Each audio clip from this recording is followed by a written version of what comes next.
Yo, what is going on, guys? Flashverse here, and welcome back to another video on The Flash Season 8. And for today's video, I'll be breaking down an interview from Entertainment Weekly, and they interviewed the star of the show, Grant Gustin, who obviously plays Barry Allen, aka The Flash. And once again, he had some pretty interesting things to say about the first 5 episodes of The Flash Season 8, but also we have some news coming from Collider regarding a very shocking villain making a return for the back half of the season. No one expected this, and honestly, all I could do is just laugh. But yeah, I will link the Entertainment Weekly article in the description down below, so you guys could obviously read over the interview if you guys want to check it out after this breakdown. But before I go over anything, however, you guys don't forget to drop a like on the video and subscribe to the channel so you are aware of more Arrowverse content coming your way. Okay, so firstly, I'll go over the interview with Entertainment Weekly. So going over the first question, how does Armageddon compare to the typical Arrowverse crossover, in which Grant Gustin responds, it was cool because it all took place at home, which was a little more convenient for the cast and crew of The Flash. We weren't juggling so many different production schedules, but it was just one continuous Flash story. It's almost more like a feature compared to a lot of the other crossovers we've done, where the vibes are constantly different going to other sets and other crews and different scripts. All of these scripts were written by showrunner Eric Wallace and our writers. It kind of felt like our version of a little CW Flash feature. It was a little easier to balance because it was all Flash schedules and we were inviting all these other cool guest stars over to our home. So yeah, obviously for the cast of The Flash, this would feel more easier to do because this is a story for them. It's not like a general crossover such as Invasion, Crisis on Earth X Elseworlds, or Crisis on Infinite Earths, where the episodes are split across these shows, but rather it's just one contained story for The Flash. As Grant Gustin said, it's all taking place at home. So yeah, obviously scheduling wise, it would have been much easier because all they had to do is just figure out how the guest stars would come into play, because it would just be a Flash contained story, so the other series regulars for The Flash wouldn't have to bother trying to cross over with the other shows. It's just more so along the lines of the other guest stars trying to fit in their schedules to cross over with The Flash, in which the only one who really has to do that is Javicia Leslie, because she's the only one who has a running show out of all of the other ones. But then the next question is, what's the coolest interaction Barry had with one of the many guest stars? And Grant Gustin replies, my favorite thing, and not to discredit anything else, is I have a lot of really cool scenes. A lot of the meat of the beginning of Armageddon with Cress as Jefferson from Black Lightning. We had I think 3 jam-packed days of work, but it was a lot that we got into these 3 days. It was all at the Hall of Justice set, which is a cool location on this airfield. It was a day shoot leading into 2 night shoots. It was just a cool filming experience. But also, I think some of the best heavy scenes that I have in the first 3-4 episodes, so I'm looking forward to seeing how those turned out. I know we had a good time shooting them, and there were a lot of different elements in those scenes. So yeah, from what we have seen in the trailer, it does seem like Jefferson will play that mentor role whom Barry will take advice from. Now, we do know that Black Lightning does appear in episode 2, but he does have some sort of relevance for episode 3 as well. For episode 2, we know that he is only there because Barry essentially turns to him for advice after he finds out about how he becomes the cause of Armageddon after Despero drops that bomb on him. He won't know how to deal with that. From the trailer, we'd get some really sick dialogue snippets between Jefferson and Barry. For example, that one scene where Jefferson was like, where's the future? And Barry said right here. That was pretty cool, and I'm really excited to see more of that. And also we did hear Jefferson saying Ron Barry run in the trailer as well. So all of that looked pretty cool, and I'm really looking forward to seeing more of those two interacting with one another, because what we've seen of them in Crisis on Infinite Earths was great.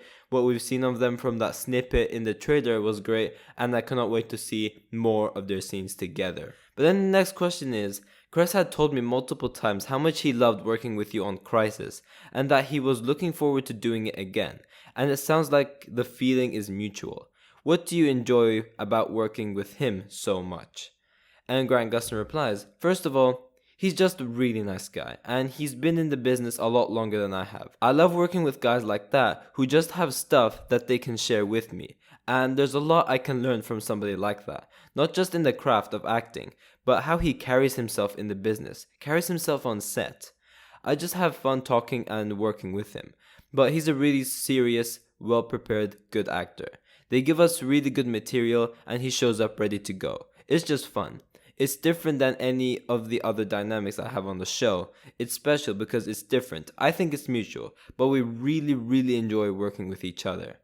And then Entertainment Weekly follows up with, what makes Barry and Jefferson's dynamic different? In which Grant responds, he's a lightning-based hero, which is not incredibly different from Barry's powers. Barry has this connection with the Speed Force, which is obviously different from Jefferson's powers. But the whole reason Barry goes to Jefferson during the Armageddon 5-parter is for a very specific reason.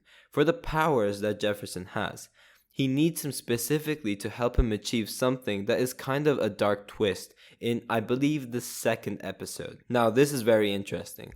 It seems like Barry is trying to, maybe get like a supercharge by Black Lightning. It could be something related to his speed, or maybe Barry needs Black Lightning's abilities for something else. Maybe he needs to power some sort of a weapon. Maybe his powers are the key to weakening Despero or something along those lines. I'm not entirely sure.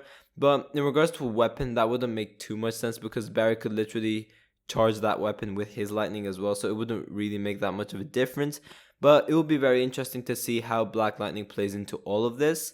As Grant did say, there will be a very dark twist with whatever Black Lightning does. So clearly something ends up going horribly wrong, and I'm really looking forward to seeing what it is. But then the next question is, the introduction of the Hall of Justice set was pretty exciting. As a Superman and comics fan, how does it feel to return there? In which Grant Gustin responds, it was cool. It was also bittersweet because as we were there, we were like, man, we're not here with everybody. Supergirl is ending. It was sad almost because this was supposed to be where our squad hooked up, and we haven't done that yet. I'm hoping we get to do that in some capacity, but it was cool just to be back with Crest. We have a lot of action taking place on set. We just have good scenes in general that take place on the set, but it's a cool room to shoot in. It's a real life functioning hangar for people working on airplanes. So yeah, since half the real members of the Justice League are missing, it will feel a bit weird when we pay a visit to it. Obviously Black Lightning would be fine, but the other characters who are in this crossover do not have a seat in the Hall of Justice. Obviously Batwoman does have one, but that is Kate Kane, not Ryan Wilder, because now obviously Batwoman's a whole new person. It's Ryan Wilder, so I'm really interested to see what's going on with that. But then the next question is, how are things going for Barry and Iris's marriage? In which Grant responds, they're doing well. When we pick up, everybody's in a good place. We get to see them having this nice little romantic dinner at home that is comedically interrupted by one of our guest stars that shows up. But they're in a good place. We're still getting the signs that they'd like to start a family and move forward with their lives. But Despero's arrival and everything else kind of gets in the way of all of that. Iris is still dealing with her time sickness, and Barry is not aware of that at this point. That's one thing Iris has going on that we'll start to get hints of. So in regards to someone interrupting this romantic dinner, I'm guessing it's Ray Palmer, since this will probably be taking place in the first episode. We obviously know that Ray Palmer will be the guest star for the first episode, so I'm guessing it's him. I'm not entirely sure. Or it could also be the Royal Flush Gang as well, since they are obviously returning villains for the crossover for episode 1, shall I say. And then obviously that will set up Armageddon, where Despero arrives in the end. But for episode 1 itself, we are dealing with the Royal Flush Gang. So it looks like the Royal Flush Gang are doing something which interrupts this dinner, and Barry has to go and chase after them. That's what I'm guessing is going on. With Iris's time sickness, it will only be brushed around with for Armageddon, but then afterwards it will have a bigger role in the season. Once again, I'm really not a fan of them using Iris as a plot device for storylines like this. It will be interesting to see how it plays out, but I'm just not a fan of storylines like this for Iris.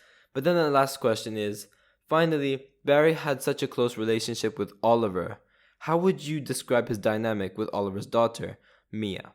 And then Grant Gustin responds, I wouldn't say that she kind of replaces the Oliver dynamic by any means. She's a very different character than Oliver. I love Kat's take on the character. She's a little spunky badass. They're good teammates, and she works a lot with the whole team actually when she shows up on the show and falls right in with us. Grant and Kat are probably closer at this point than Barry and Mia are, just because we haven't seen them develop on that relationship on camera in the way that Steven and I had years and years to do. Okay, so you guys won't believe this, but Mia is actually the character I am most looking forward to seeing in this crossover in regards to the returning heroes for Armageddon. I do know that she wasn't very good on Arrow, and she did sabotage most of Arrow Season 8. However, this is The Flash, not Arrow, so there's no way she will be having that big of a role for The Flash than she did for Arrow, where she essentially was pretty much the main character. She did kind of get better afterwards, like near the end, but she still wasn't great.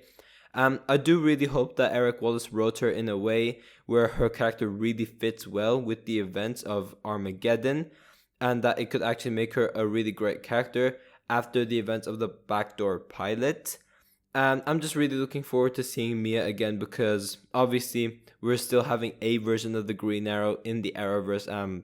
That still means a lot for Oliver's legacy. I'm really interested to seeing the dynamic between Mia and Barry as well, because after Oliver's death, I would have loved to see them interact for a bit and talk to each other, just due to how cool that would have been, but hopefully we are getting that this time for this crossover. Now, we do have some recent news regarding the back half of The Flash Season 8, and honestly, I'm just so frustrated with this casting.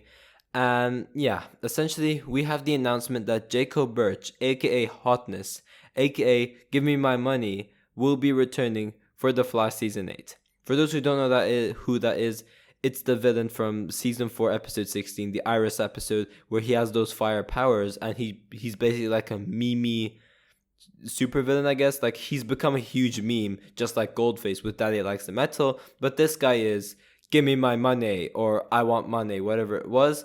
But this is coming from Collider, and I'm just guessing that this is related to Interlude Part 2, because I just can't believe what I'm seeing. I'm just sat here thinking, who asked for this? Are they really, that out of touch with their fans that they chose to bring back one of the worst metahumans who's heavily memed over and over again? Like, it's just so random. I just don't get what's the point of this. Is it something time travel related, or is he actually like genuinely returning in being a villain of the week? I have no idea what is going on, but I'm not going to say I'm really looking forward to this, because I'm not at all.